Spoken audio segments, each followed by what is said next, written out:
neste dia. Eu recebi um chamado para pregar esta semana várias vezes em outra cidade do Brasil, e uma das coisas que eles pediu é: nós queremos ouvir um sermão sobre sofrimento humano e como nós podemos lidar com isso. Então, hoje à noite, este vai ser o tema de nosso sermão, o foco de nosso sermão. Nós queremos entender melhor como nós, como cristãos, como o povo de Deus, como nós devemos pensar sobre aflição, dor, sofrimento na vida humana. Será que a Bíblia fala sobre este assunto com autoridade? Será que os caminhos do Senhor, será que a palavra de Deus tem respostas para a nossa vida? Eu sei que todos nós vamos afirmar que sim. Então nós vamos a trabalho nesta noite na palavra de Deus, descobrindo o que Ele tem a dizer sobre este tema em particular. Vamos mais uma vez pedir a bênção de Deus sobre o nosso tempo. Senhor, nós sabemos que a voz do homem é vã se teu Espírito Santo não está presente, agindo, iluminando nossos corações para que nós podamos compreender a tua palavra. Senhor, nós queremos nesta noite entender melhor como lidar com dor e sofrimento na nossa vida, na vida da nossa família e na vida deste mundo. Nós precisamos ser a luz e a sal para este mundo perdido.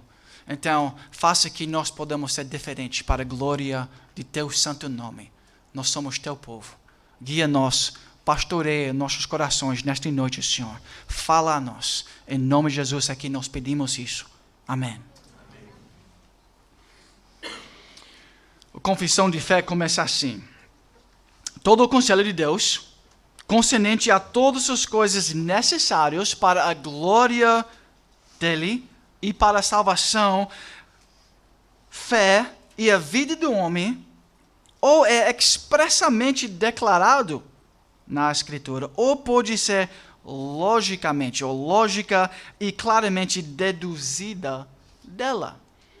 Então, a vida, tudo que é necessário para a eternidade, para agradar a Deus e também para caminhar nesta peregrinação cristã, a palavra de Deus, ele é suficiente. Ele é a fonte autoritativa para nossas vidas. Nós devemos, para as questões da vida humana, ir até ele para receber conselho, diretrizes, lei, para guiar nossas vidas, para guiar nossa consciência.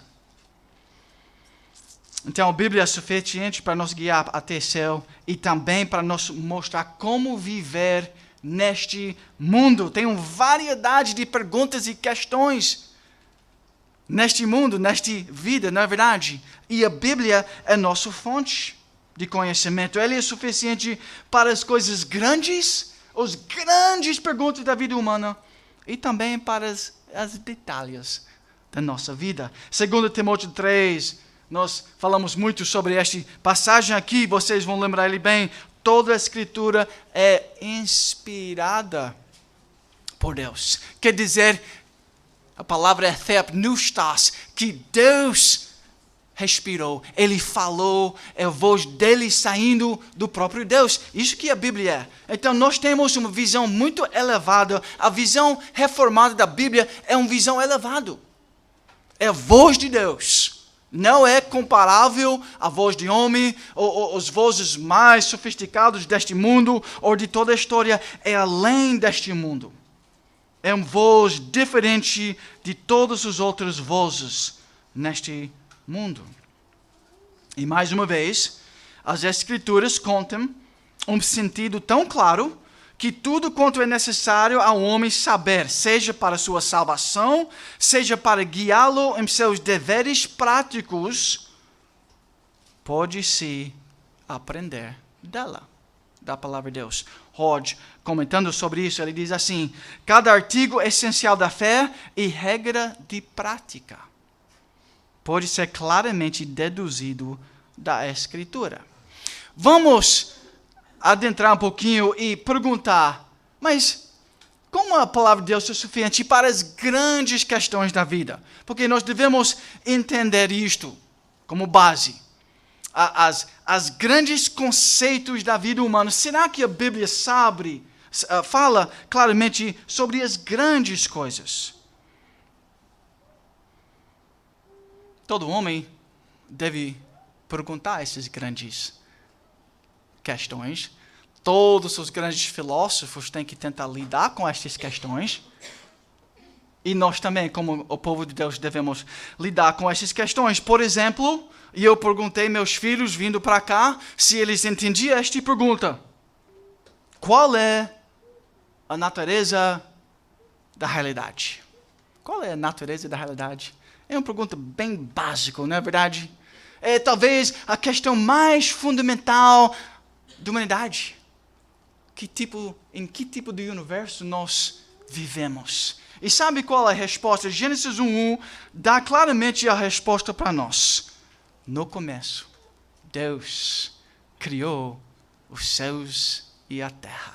Então, a natureza do universo, ele tem duas partes. Deus e a criação. Agora, a Bíblia explica isso para nós. Nós acreditamos nisso pela fé. Isso é um dogma que vem do céu, é revelado na palavra de Deus. Agora, se você não tem esta visão bíblica sobre esta pergunta, aonde é que você vai olhar? Quando você pergunta, jovens, seus professores na universidade, qual é a natureza da realidade? Eles não tendo a palavra de Deus autoritativa, sabe o que eles vão responder? Eles não vão ter a resposta desta questão. Mas eles vão, em fé, na dogma deles, eles vão tentar explicar. Toda a natureza é só material. Toda a natureza é só espiritual. Talvez eles vão dizer. Eles são confusos. Está vendo como a palavra, ele soluciona, ele dá uma resposta para a humanidade nas questões mais abrangentes que o ser humano pode perguntar. Talvez nós podemos perguntar esta questão para nossos vizinhos, para nossos professores. Como você sabe essas respostas? Agora, um filho, qualquer um, ele pode responder se ele conhece a palavra de Deus. Ele pode saber a resposta desta grande questão da vida humana. Como você sabe? Esta é a questão da epistemologia. E sabe qual é a resposta? Eu sei porque Deus falou. Fé. Agora, essa questão tem que ser resolvida pela fé. Isso não pode ser cientificamente observado e toda a humanidade, em fé, tem que responder a esta pergunta. Agora, fé em o quê? Eles vão responder a essa pergunta com fé, mas fé em o quê? E eles não vão saber a resposta disso.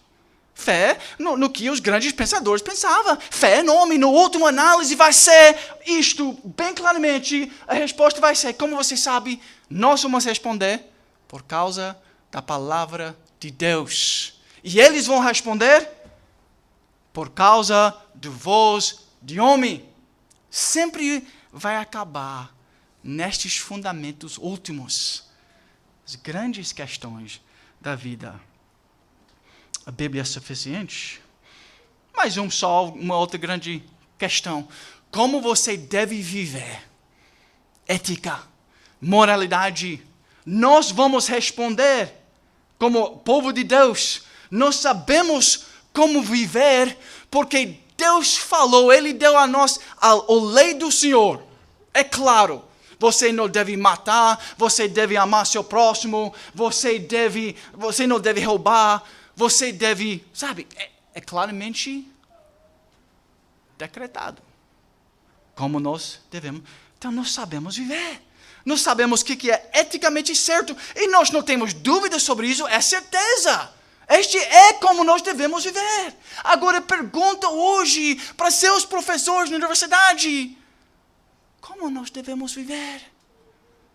E não tendo a palavra de Deus, eles vão ter que responder. É relativa. Depende da cultura, depende do seu tempo. E, na verdade, nós não sabemos como você deve viver. Está vendo a grande importância de ter a palavra de Deus como nossa guia de fé?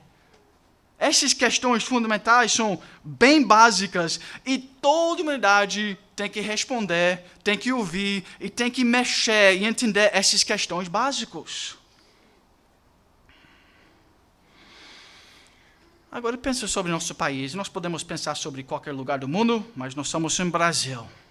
Você sabia que a maioria dos sábios mundanos do Brasil não tem uma ideia de qual é a natureza da realidade? Ideia nenhuma. Eles também não sabem se eles sabem ou se saber é possível. Sabe ainda mais? Eles não sabem como viver. Eles não sabem o que é certo ou errado em um sentido absoluto. Agora, nossos filhos e nós, em grande medida, somos educados por eles. Você já pensou nisso?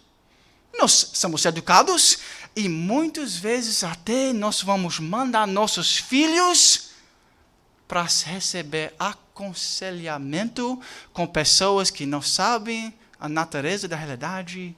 Eles não sabem como saber e eles não sabem o que é certo, mas nós vamos mandar nossos filhos para receber aconselhamento com eles. A Bíblia é suficiente para as grandes questões da vida, mas a Bíblia é suficiente para as coisas pequenas. Isso é uma introdução meio longa, mas, por favor, seja paciente. As coisas pequenas. Nós podemos deduzir respostas para os detalhes da vida, logicamente, deduzindo isto de princípios gerais, claras, da palavra de Deus. Aqueles que escreveram uma confissão de fé, por exemplo, aqueles puritanos depois da reforma, enfrentaram muitos problemas éticos, morais, dos quais a Bíblia não se referiu diretamente. 400 anos atrás, eles viram que às vezes temos que responder às nossas questões morais por consequência boa e necessária dos princípios mais claros, bíblicos, verdadeiros, a partir do que a Bíblia diz em geral. Precisamos, então, interpretar a Escritura e aplicá-la às situações específicas na vida. Aqui estão alguns exemplos de hoje em dia. A Bíblia fala sobre pornografia? Não fala, né? Não tinha internet naquele dia, então não fala sobre pornografia, não tinha revistas naquela época. Agora, pelos princípios gerais, podemos logicamente e claramente saber que é errado. Por exemplo, baseado em Mateus 25, 8, onde Jesus diz: eu, porém, vos digo, qualquer que olhar para uma mulher com intenção impura no coração já adulterou com ela. Princípio geral, não adulterarás. Nós podemos claramente e logicamente deduzir que pornografia é errado. Será que baixar material pirateado é errado? Alguns exemplos que eu achei nesta semana. Êxodo 20, 15 diz assim: não furtarás. Princípio geral. Claro que isso é aplicável, pode ser aplicado a esse detalhe, a essa questão da vida humana. Mais um exemplo. Alguns exemplos. E as questões de taxa, de impostos. Quanto deve ser um imposto? Quantos carros nós podemos ter? Quantos vestidos ou carros você pode possuir? Quanto tempo devemos deixar nossos filhos jogar videogames? E muitas outras questões. Será que nós podemos fumar maconha, tomar drogas? Com quem eu devo casar? Questões particulares da vida. A Bíblia define os limites dentro do qual essas decisões morais devem ser feitas. Resumindo, a Bíblia define para nós o sistema de valores sem os quais não poderíamos fazer escolhas agradáveis a Deus. Em primeiro lugar, a Bíblia não é silencioso. Deus não é silencioso sobre estas questões. Mas, para entender bem o que a Bíblia diz, isso vai demandar sabedoria bíblica, discernimento, oração, para chegar às conclusões adequadas. Agora, amados, continuando um pouquinho mais nessa introdução, até antes que nós chegamos no nosso foco de hoje à noite. Os puritanos entendiam este muito bem. É bom nós entendermos um pouquinho desta história.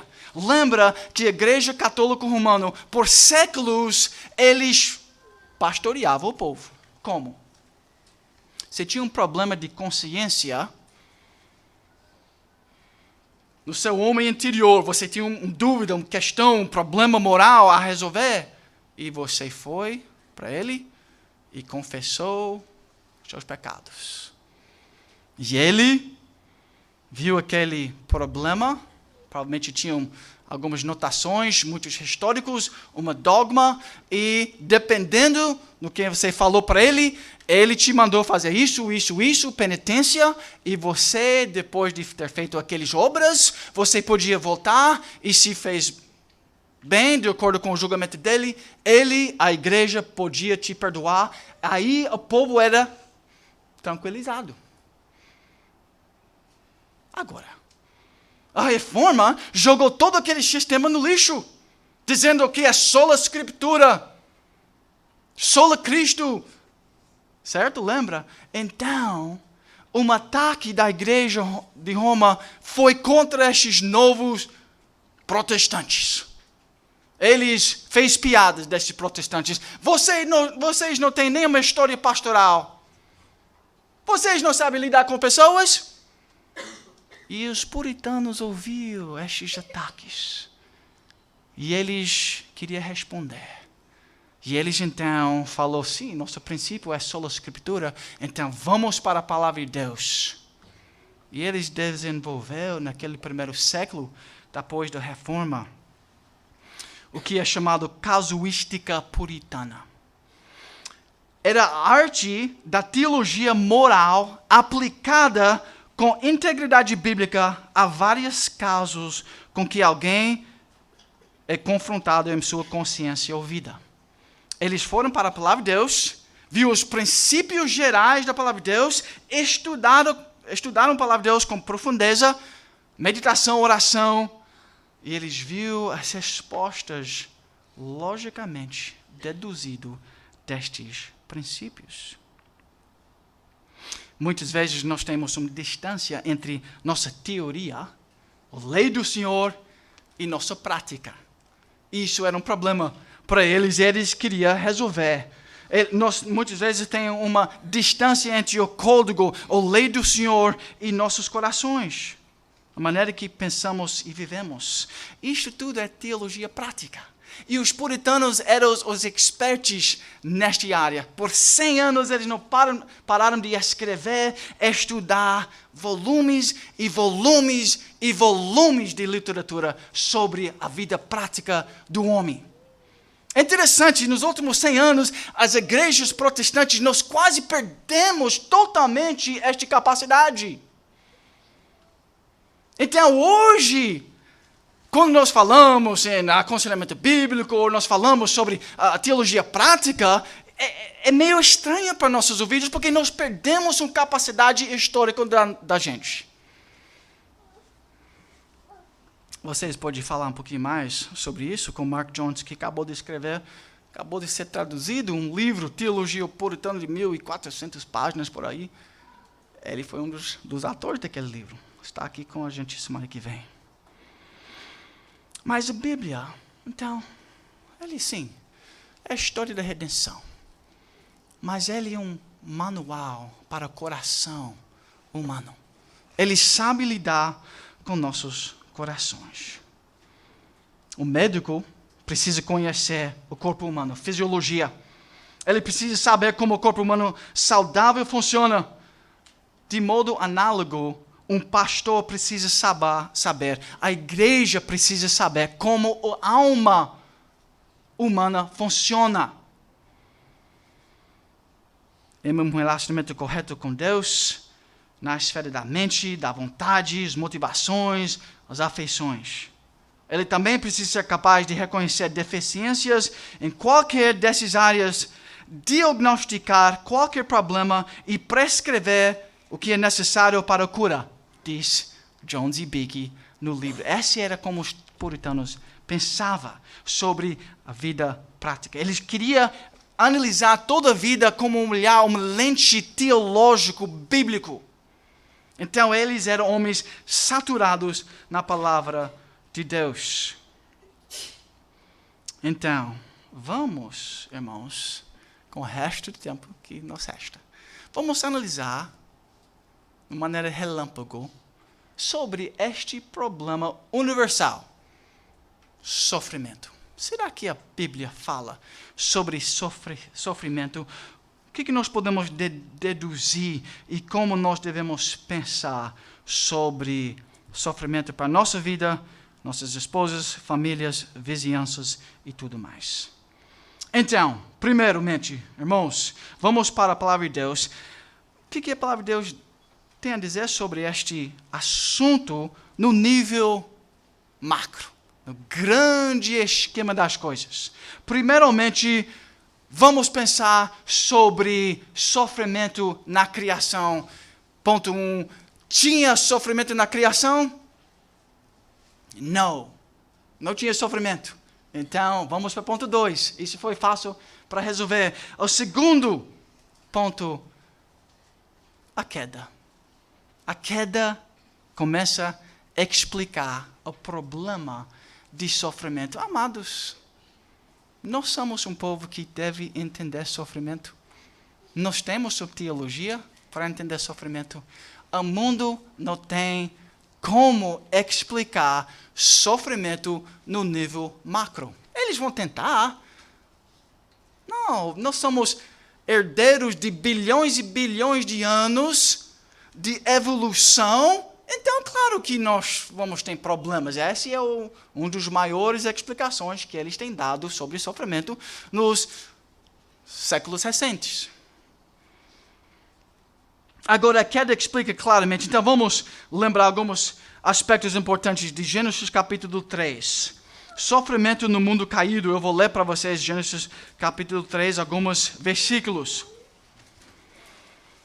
Entende, isso é um primeiro ponto, talvez, para esta noite, que a dor, sofrimento, é uma parte permanente de nossa peregrinação neste mundo. Todos vocês vão sofrer, já têm sofrido e vai continuar sofrendo neste mundo. Então, é bom esteja preparado espiritualmente, intelectualmente, no nível do coração, sobre ele. Gênesis 3. Mas a serpente, mais sagaz que todos os animais selváticos que o Senhor Deus tinha feito, disse à mulher: é assim que Deus disse, não comereis de toda árvore do jardim? Respondeu-lhe a mulher: do fruto das árvores do jardim podemos comer, mas do fruto da árvore que está no meio do jardim, disse Deus, dele não comereis, nem tocareis nele, para que não morrais. Então a serpente disse à mulher: é certo que não morrerás, porque Deus sabe que no dia em que deles comerdes, se vos abrirão os olhos, e como Deus sereis conhecedores do bem e do mal. Vendo a mulher que a árvore era boa para se comer, ela está fazendo agora um julgamento no coração dela, agradável. O coração dela está engajado aos olhos, e árvore desejável para dar entendimento. Tomou-lhe do fruto e comeu, e deu também ao marido, ele comeu. Rebeldia contra o Criador pela primeira vez na história humana. Abriram-se então os olhos de ambos, e percebendo que estavam nus, vergonha pela primeira vez, coseram folhas de figueira e fizeram cintas para si. Eu preciso me cobrir. Eu estou nu. Eu vou me esforçar para resolver essa situação com meus próprios braços e força. Versículo 13. Deus chega ali, no meio deste problema. Disse o Senhor Deus à mulher: que é isso que fizestes? Respondeu a mulher: a serpente que me enganou e eu comi. Então o Senhor Deus disse à serpente: agora começa os julgamentos. A terra, Satanás, a humanidade, o cosmos é amaldiçoado. Por causa do quê? Uma rebelião ética, moral da humanidade. É interessante este ponto. Eu, não tenho estudado profundamente sobre isso, mas eu acho algumas importantes para estudar. Nós podemos notar que a queda interior, a queda na alma, uma queda espiritual no homem interior era o líder, era o primário na queda da criação, da matéria. Tem uma primazia, me parece que está sendo revelado aqui, sobre o espiritual, sobre o homem interior. As implicações disso talvez pode ajudar a gente a entender muito sobre como funciona o corpo humano. Quando nós idolatramos coisas, será que nosso corpo é perturbado? Quando nós pensamos errado, agora o mundo não pode ter essa perspectiva que eles não têm a palavra de Deus para guiar eles sobre os problemas que nós temos. Coisa que talvez devemos investigar um pouquinho mais. Mas a terra aqui é claramente amaldiçoado, e por isso em Romanos 8, baseado nisto, Paulo diz assim, vocês conhecem muito bem, pastor Bruno, presbítero Bruno pregou sobre isso também hoje de manhã, porque para mim, versículo 18, Romanos 8, algumas pessoas têm dito que é o maior capítulo de toda a palavra de Deus. Porque para mim tenho por certo que os sofrimentos do tempo presente não podem ser comparados com a glória a ser revelada em nós. A ardente expectativa da criação aguarda a revelação dos filhos de Deus. Vocês conhecem muito bem que seu corpo tem problemas. Este mundo tem problemas. Nós temos doenças físicas, nós temos terremotos. Nós temos Zika. Como é que tudo isso vai ser resolvido? A ardente expectativa da criação aguarda a revelação dos filhos de Deus. Amado, se você quer resolver o problema de dor e sofrimento neste mundo, nós precisamos pregar o Evangelho. Porque o mundo vai ser restaurado quando? Quando o Evangelho vai atingir aqueles eleitos e eles vão ser trazidos. E quando a família de Deus ser completado, Deus vai retornar e as coisas vão ser restauradas. Nós precisamos corações consertados antes de nós começarmos a tentar corrigir os problemas desse mundo, pois a criação está sujeita à vaidade, não voluntariamente, mas por causa daquele que a sujeitou. Homem, na rebelião, na esperança de que a própria criação será redimida do cativeiro da corrupção para a liberdade da glória dos filhos de Deus. Porque sabemos que toda a criação, a um só tempo, geme e suporta angústias até agora. Por que nós temos sofrimento, amados? Por causa de pecado. E a terra, a natureza, cosmos está aguardando a adoção de filhos, a redenção do nosso corpo.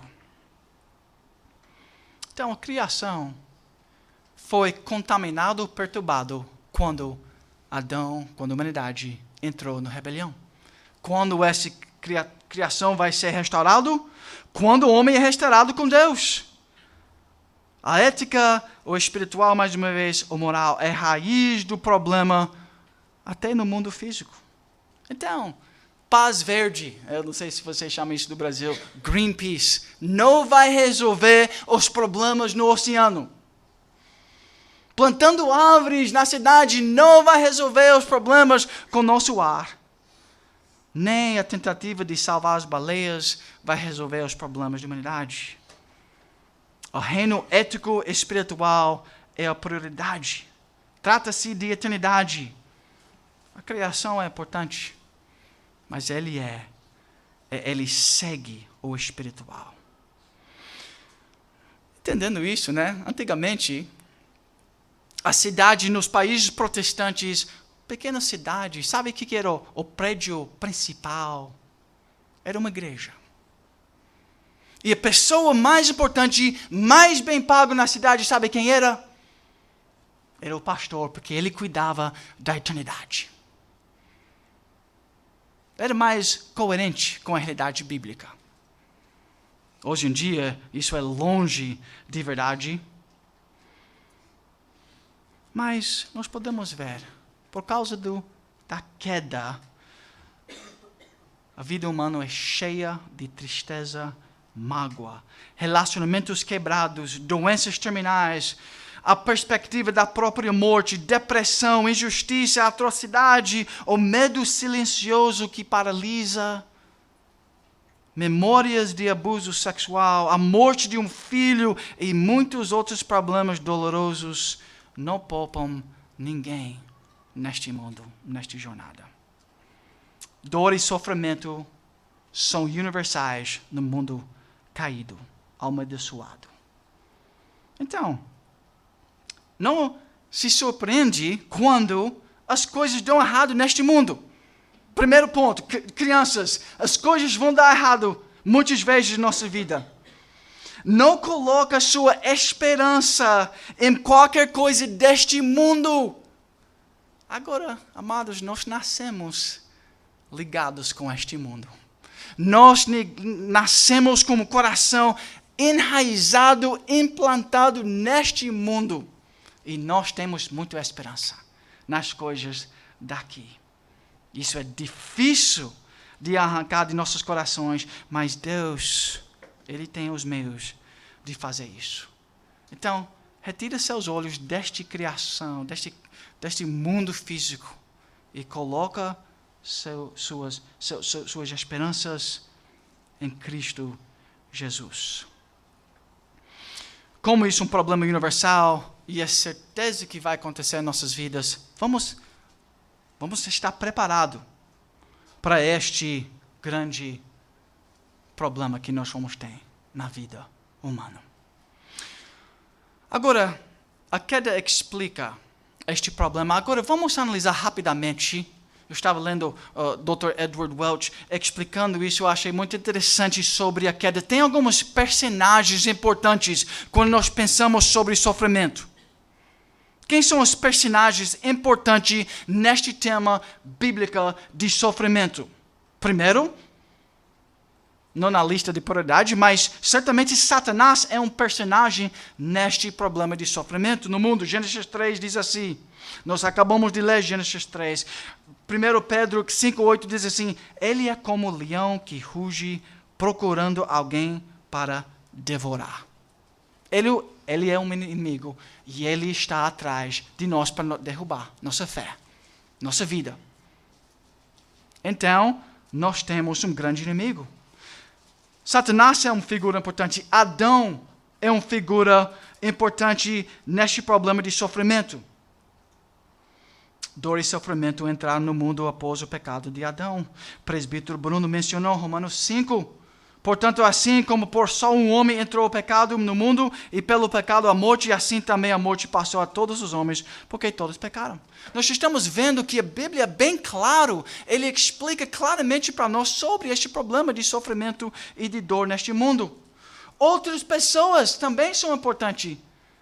Seus vizinhos, talvez sua esposa, talvez seus filhos, talvez seus pais, talvez os professores, outras pessoas ao seu redor, a sociedade, também pode ser uma figura importante neste problema de dor. Por exemplo, eles podem causar dor e sofrimento quando eles desrespeitam você. Você já experimentou isso? Fofoca? Você já fofocou para danificar o nome de outra pessoa? Isso provavelmente aconteceu também. Vai acontecer neste mundo. Raiva. Você já recebeu raiva de outra? Talvez alguém em raiva bateu em cima de você e você entrou numa grande briga? Alguém já te menosprezou? Você não é importante. Você não é bonito.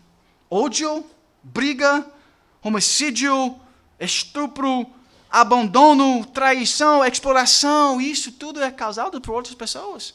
Isso causa dor e sofrimento.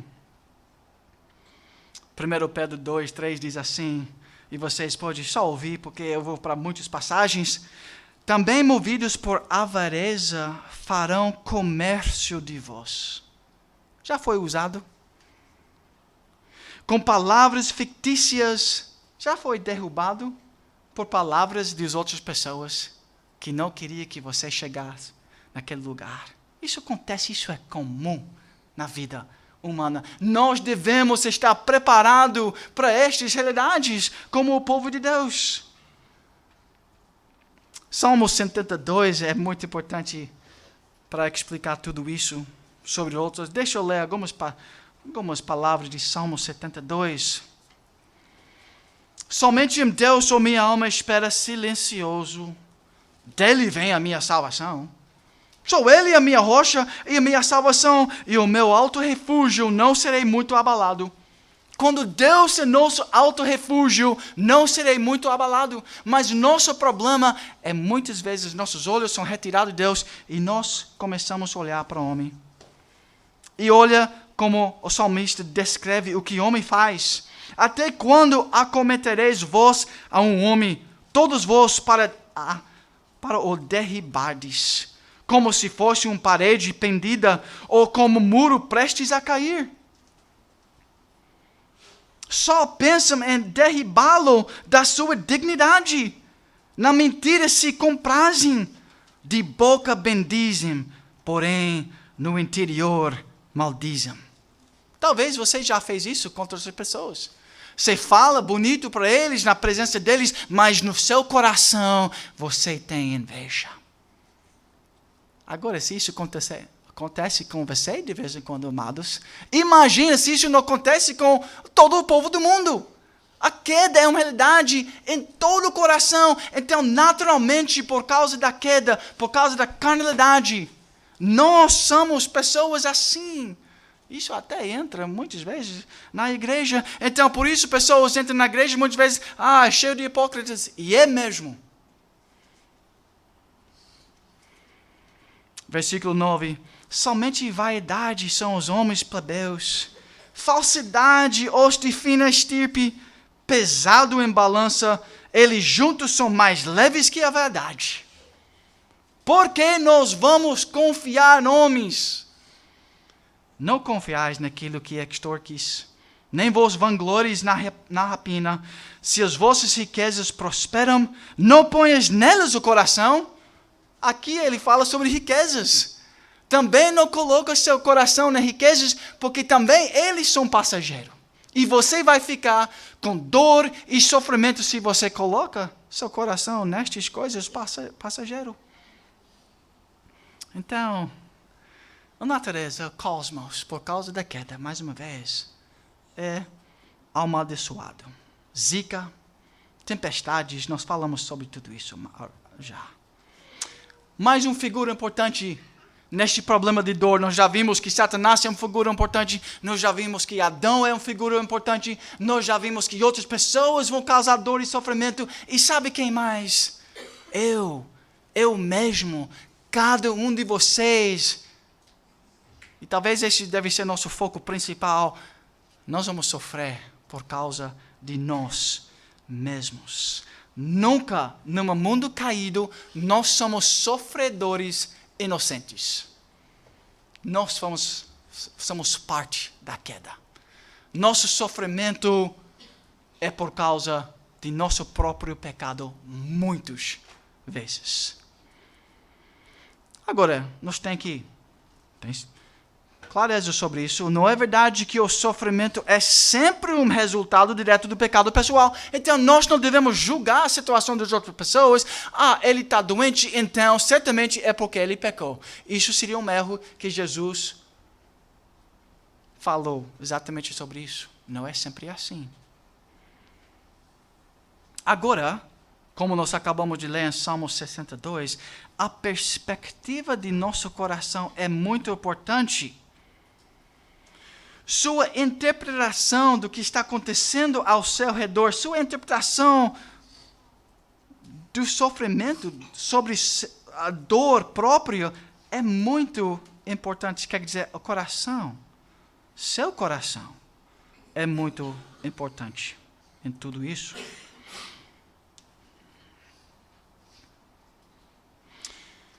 Nada é mais difícil, não é verdade? Nossa teologia reformada diz assim. Calvino, outros vão dizer assim.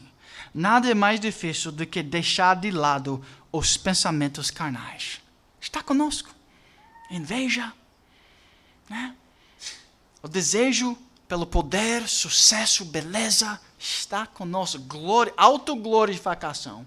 Isso está com todos nós e isso causa dor. Sofrimento, submeter a renunciar aos nossos falsos apetites e nos consagramos a Deus e nossos irmãos, servir a Deus e os outros, isso é difícil para nós, é uma luta, e isso causa muito dor. É aquele velha verdade que João Nowen, né, ele, olhando para a palavra de Deus, ele esclareceu tão bem o mal que habita em mim. Este é nosso problema. Nós sofremos, nós passamos pela dor por causa do mal, o orgulho que habita em mim.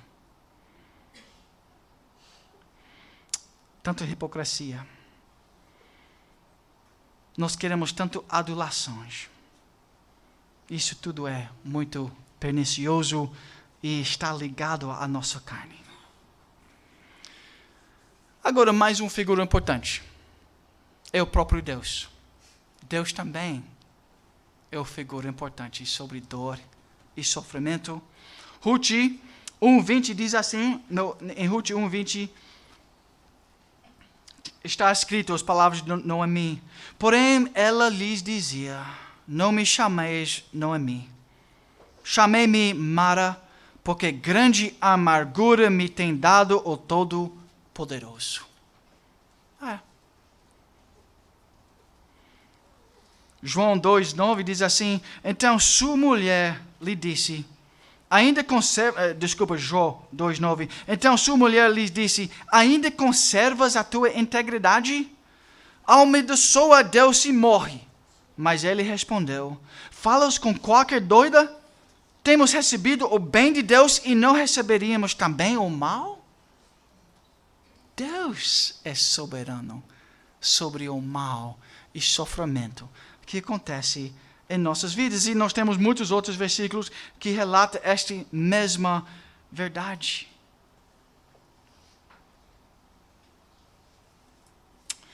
Nós não podemos analisar exatamente todas as razões.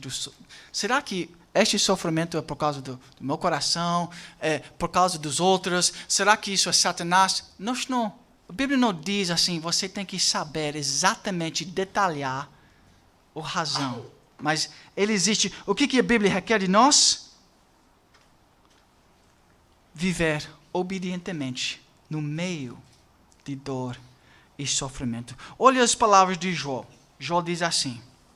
A resposta para Jó era assim, saiba que eu sou Deus. Quando Jó queria saber a razão exata de todo aquele dor e sofrimento, a resposta era assim, Jó, eu sou Deus, o Todo-Poderoso, o grande Criador. Fica quieto. Vive para mim e me segue. E esta é a resposta mais profunda, muitas vezes, que nós vamos ter nesta vida. Ok, irmãos, eu sei que o tempo está passando, mas eu queria falar um pouquinho mais para nós sobre o que a Bíblia tem a dizer sobre sofrimento. O que nós já vimos? Nós vimos os personagens e as forças de dor neste mundo. Eles são poderosos, todos eles. Satanás, Adão, outras, eu, Deus. A queda é uma realidade forte e presente ao longo desta peregrinação.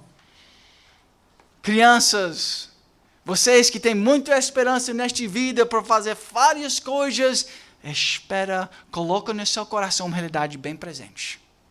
Vai ter dor e aflição e seja preparado por Ele. Sabe lidar com Ele.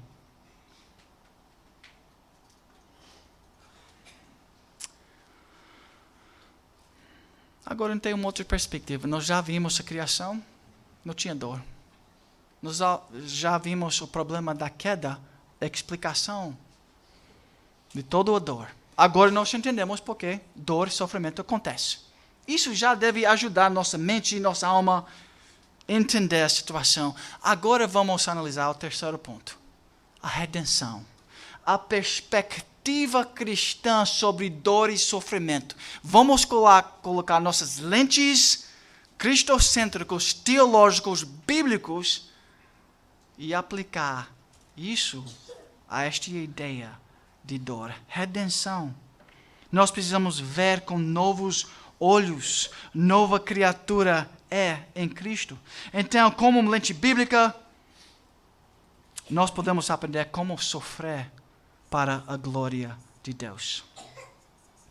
Agora, esta perspectiva redentiva sobre dor é uma loucura para o mundo, não é verdade? Pensa lá na universidade, falando com os jovens, tem muitos jovens aqui. Pensa nos seus amigos que estão desfrutando da balada, de todas aquelas festas ali, e eles acham que a vida é boa.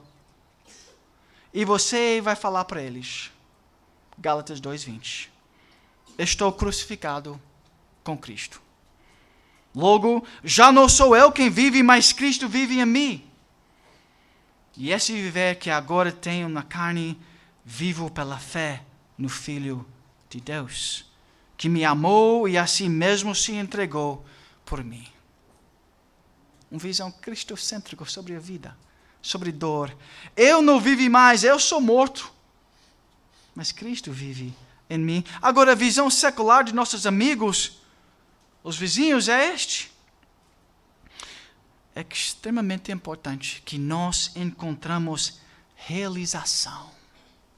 Você já ouviu isso? Eu ouvi muitos crentes falam, eu quero ser uma pessoa realizada. É só isso que eu quero. Felicidade e satisfação aqui e agora, neste presente momento. A ideia de uma autonegação radical que a Bíblia requer de um cristão. Autonegação. Para mim, viver é Cristo e morrer é lucro. Autonegação. Isso é uma loucura para a visão do mundo.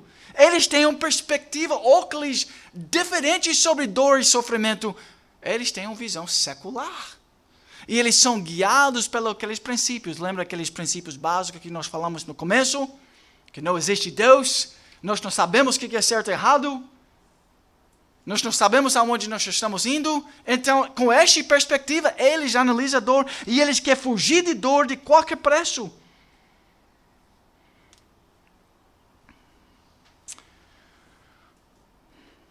Mas a vida cristã é diferente.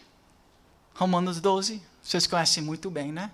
Rogo-vos, pois, irmãos, pelas misericórdias de Deus, que apresentais o vosso corpo por sacrifício vivo, santo e agradável a Deus, que é vosso culto racional. E não vos conformeis com este século, não pense como eles sobre dor, aflição, esta vida, mas transformai-vos pela renovação de nossa mente. Vamos renovar nossa mente com perspectiva bíblica sobre a realidade, incluindo dor, sofrimento, relacionamentos quebrados, doença e tudo mais. Ansiedades, medos. Para que experimentais qual seja a boa, agradável e perfeita vontade de Deus. Sola Dei glória. Ele é a pessoa mais importante. Não minha alegria. Esse é secundário. Esse não é importante para um cristão. Deus é importante. A glória dele. Obediência à lei dele. E sabe o que ele promete? Confia em mim. Eu vou te dar tudo que seu coração quer. Buscar em primeiro lugar o reino de Deus. E eu vou acrescentar tudo que vocês necessitam. Eu sou um bom pai. Agora eu quero fé. Eu quero que vocês acreditem em mim. Que meus caminhos são melhores.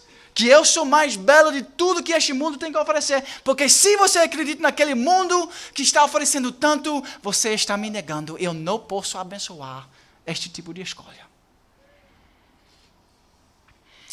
Agora, com essa lente redentiva, vamos finalizar analisando alguns benefícios da dor e sofrimento na vida cristã. Alguns benefícios ou valor de dor e sofrimento. Primeiro valor de dor e sofrimento. O presbítero Bruno tocou nisso hoje de manhã. É isto, que nós podemos se tornar mais parecido com Cristo quando nós vivemos uma vida de dor e sofrimento. Em nossa união com Cristo, nós podemos ter mais certeza que nós somos unidos a Cristo quando nós passamos por dor e aflição. Está vendo que dor, na lente bíblica, nós temos uma outra interpretação dele? O que aconteceu com Cristo? Isaías 53, versículo 10. Todavia, ao Senhor agradou moê-lo, fazendo-o enfermar quando der ele a sua alma como oferta pelo pecado. Cristo foi moído. Nós somos unidos com ele. Então nós devemos esperar dor. Isso faz parte da vida cristã. Cristo sofreu.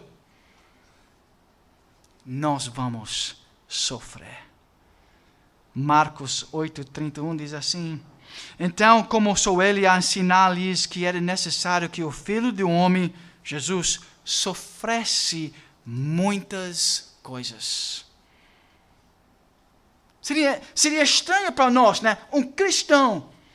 Eu quero ser um seguidor de Jesus. E Jesus ensinou assim: eu vou me preparar para sofrer. E nós vamos dizer: eu não quero sofrimento. Não é compatível como discípulo de Cristo. Simplesmente não é compatível com a vida cristã. Nós temos que ter uma perspectiva de sofrimento. E que nós vamos enfrentar sofrimento com uma perspectiva cristocêntrica. Fosse rejeitado pelos anciões, pelos principais sacerdotes e pelos escribas. Imagine isso, o Deus Criador, Todo-Poderoso, Santo dos Santos, o mais sábio, Criador de todas as mentes, sendo rejeitado pelas autoridades.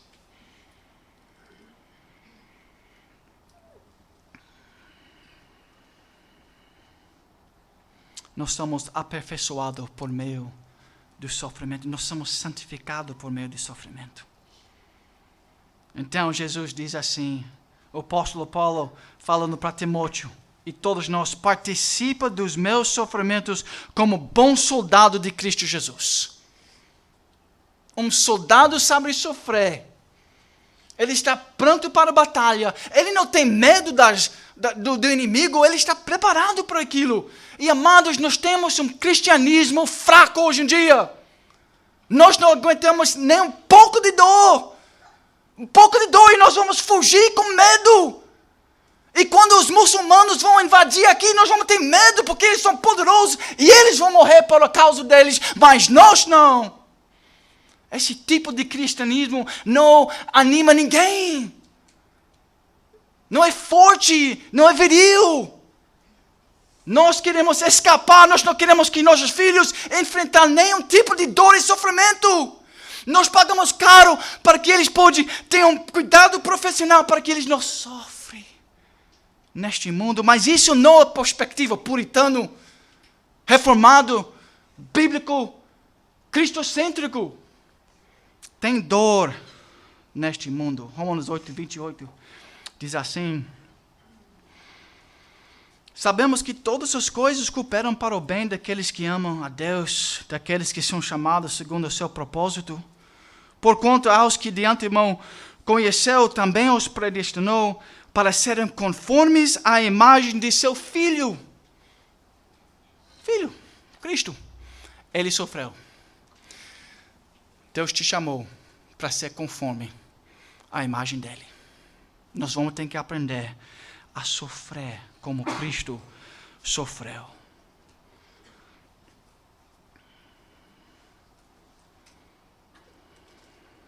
Tanto mais aflição na nossa vida, tanto mais certeza que nós somos unidos a Cristo.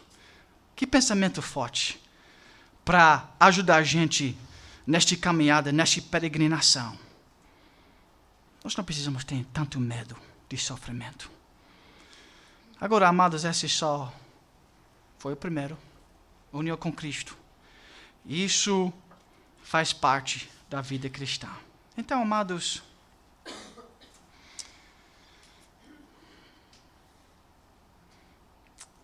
vamos começar a sofrer um pouquinho mais.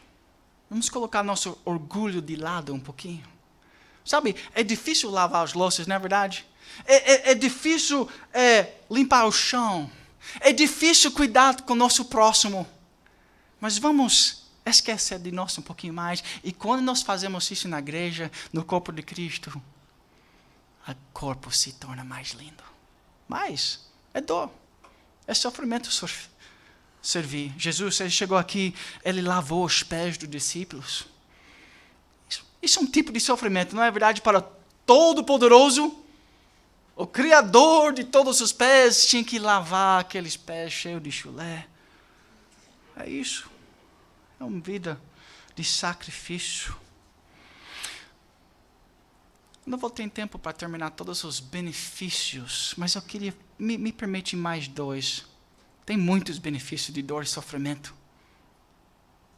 O sofrimento leva nossas esperanças fora deste mundo e nos permite concentrar em Cristo e eternidade. Deixa eu porque isso é muito importante. Somos um povo hoje presente, presa ao presente. Nós falamos sobre isso já um pouquinho. Nós amamos esta vida, preocupamos com as coisas temporais, a conta bancária, relacionamentos, terrenos, paz e liberdade, educação. Então, nosso foco muitas vezes está aqui.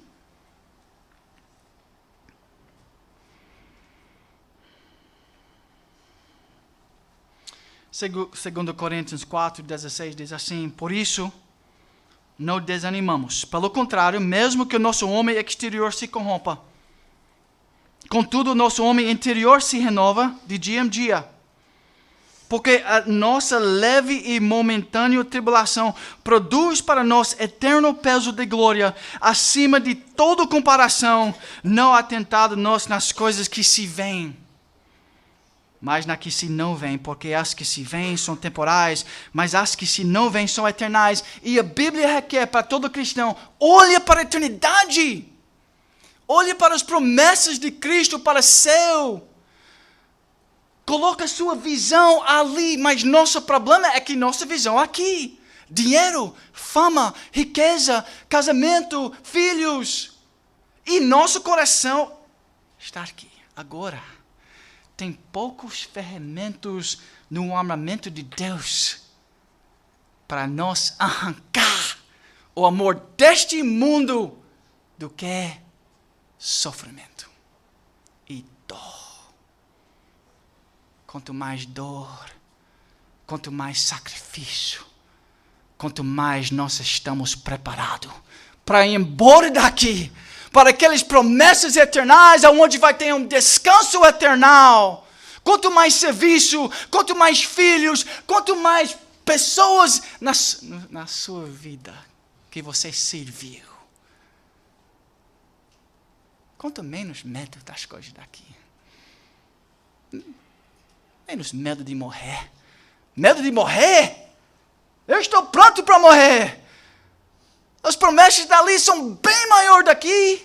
Agora sim eu vou viver para Cristo aqui. Mas eu, por causa dos sofrimentos que Deus colocou na minha vida, graças a Deus, meu coração não mais está neste mundo. Isso dói. E dói muito, e muitos de vocês já experimentou isso, mas a Bíblia é clara, essa leve e momentânea tribulação produz para nós eterno peso da glória, não tem comparação.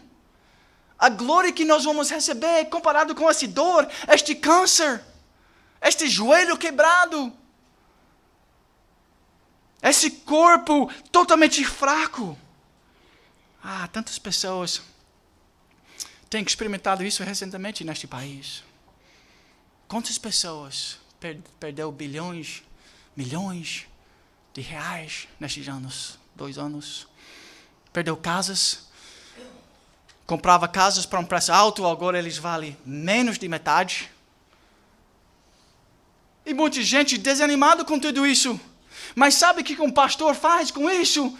Ele está muito alegre, porque está dizendo, sim, os ídolos deste mundo estão sendo retirados do povo de uma nação, graças a Deus. Agora é uma oportunidade bela para o avanço do evangelho neste mundo.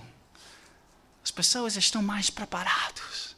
Os ídolos estão sendo retirados do coração das pessoas. Vocês sabem o que é uma ampulheta? Uma ampulheta de areia, né? Ele mede tempo, certo? Ele começa aqui grande, certo? E ele desce aqui, ele fica fino, a areia passa aí e fica grande de novo. Talvez uma visualização boa para vocês. Nós nascemos neste mundo com uma visão muito grande deste mundo. Imagine que a parte da cima desta ampulheta é a terra. Esta vida passageira. E a parte de baixo é a eternidade. E nosso amor para este mundo é muito grande. Quando nós nascemos, quando nós crescemos, quando nós somos jovens. Porque nós esperamos no sucesso deste mundo.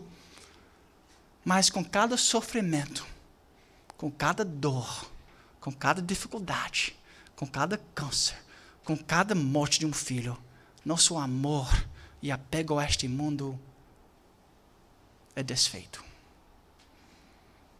E nós estamos com uma visão maior do céu, de Cristo, de eternidade. Esta deve ser a nossa visão, e Deus faz isso. Ele arranca o amor deste mundo, trazendo para nós sofrimento. Eu gosto de ter tempo como Calvino fala sobre isso. Ele meditava nessas coisas. Esses homens que tinham tanto dor na vida deles.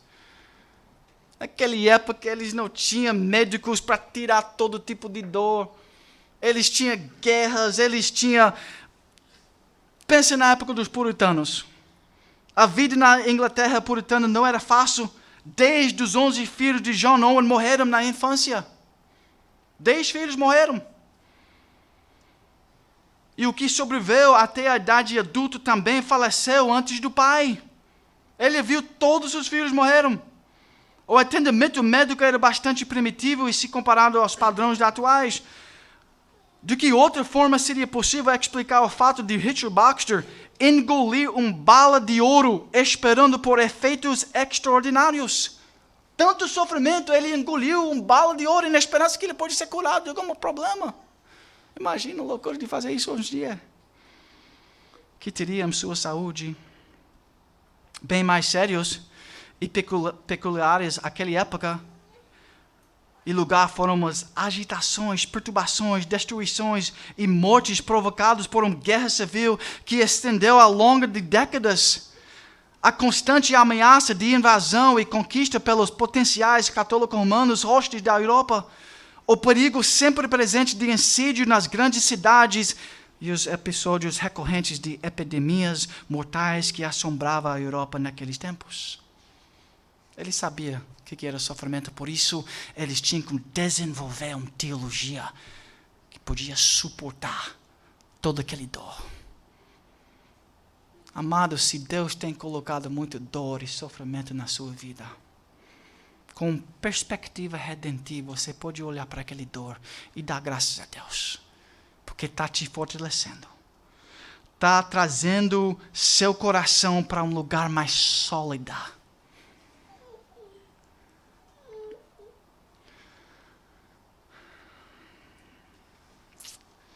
Vou terminar com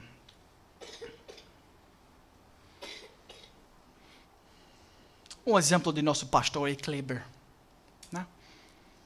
Um homem tão forte, já falei sobre ele aqui. Dor. Ele era um homem tão forte, ele podia jogar futebol americano. Braços monstruosos. Hoje ele não consegue levantar a mão. Será que ele está preparado melhor hoje para ir para o céu? Será que a alma dele pode estar bem no meio daquele sofrimento? Só pode estar bem aquele alma, aquele coração, se ele tem uma lente bíblica sobre a dor. Hoje nós queremos fugir de qualquer tipo de dor. E tem medicinas que podem ajudar a gente, mas a realidade é que ele está presente.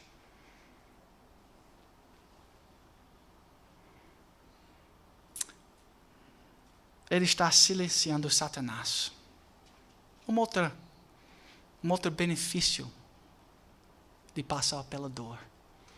Nós podemos silenciar Satanás, igual Jó fez. Ele ainda vive para acusar. Ele vai abandonar a fé. Deixa que eu tire dele a saúde, a riqueza, os filhos, a esperança, o casamento, tudo. E você vai ver, Deus, que ele vai te negar. Temos uma oportunidade de silenciar Satanás. Último exemplo, daí nós vamos fechar na oração. Vocês conhecem talvez a história de Horatio Spafford. 1863. A esposa e filhos foram numa viagem no barco transatlântico. O navio colidiu com outra embarcação. Horácio recebeu um telegrama dizendo que apenas a esposa sobreviverá. 4 filhos morreram afogados no barco. E ele escreveu estes versos. Se paz a mais doce eu puder desfrutar, se dor a mais forte sofrer, ou seja o que for, tu me fazes saber que feliz com Jesus sempre sou. Embora me assalta o cruel Satanás e ataque com vis tentações, ou certo eu estou, apesar de aflições, que feliz eu serei com Jesus. Meu triste pecado por meu Salvador foi pago de um modo total. Valeu-me o Senhor, oh que amor sem igual. Sou feliz, graças dou a Jesus. A vinda é um anseio do meu Salvador. O céu ele vai me levar. Em breve eu irei para sempre morar com os salvos por Cristo Jesus. Sofrimento tem um valor imenso em nossas vidas. Vai fortalecer a igreja quando nós temos essa visão sobre dor e sofrimento. Deus não é um Deus estoico. Ele não está alegre com nossa dor. E nós não devemos estar alegre com dor. Nós devemos ter compaixão com pessoas que estão passando por dor. Claramente, Jesus tinha compaixão. Vivemos, na verdade, diante e com Deus que sofreu. Ele entende. Ele é um pai. Jesus se compadeceu. Ele é o pastor dos feridos e fracos, e os carrega em seus braços. Ele vai estar presente. Ele não vai abandonar você no seu sofrimento. De maneira alguma te deixarei. Ele falou. Nada pode separar a gente do amor dele. Então nós podemos estar tranquilos no meio de dor e sofrimento. E a presença dela eternal é a solução final sobre sofrimento. Então ouvi grande voz vindo do trono dizendo: eis o tabernáculo de Deus com os homens. Deus habitará com eles. Eles serão povos de Deus e Deus mesmo estará com eles. E lhes enxugará dos olhos toda lágrima, e a morte já não existirá. Já não haverá luto, nem pranto, nem dor, porque as primeiras coisas passaram. Amém. Vamos fechar a oração, irmãos.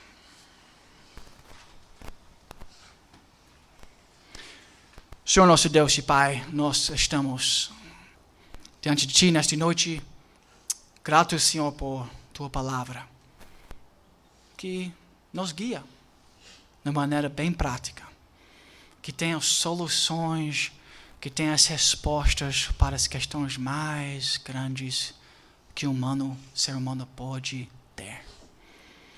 E Senhor, Ele é tão claro, Ele é tão bom, Tua palavra, que Ele enche nossos corações de conhecimento. Nós podemos saber viver no meio do dor mais gritante que existe.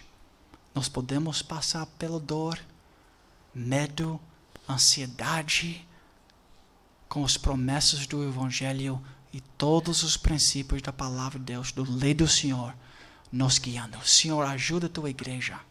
Faça que nós podemos retornar a capacidade de ver, de utilizar Tua palavra para guiar nossa vida, que nós podemos ser pessoas cristocêntricos, que nós podemos ser pessoas guiadas pela Tua palavra, que nós podemos ter confiança na suficiência da palavra de Deus para esta peregrinação.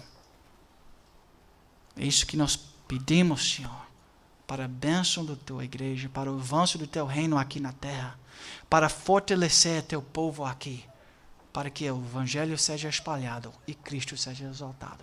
Em nome dele que nós oramos. Amém.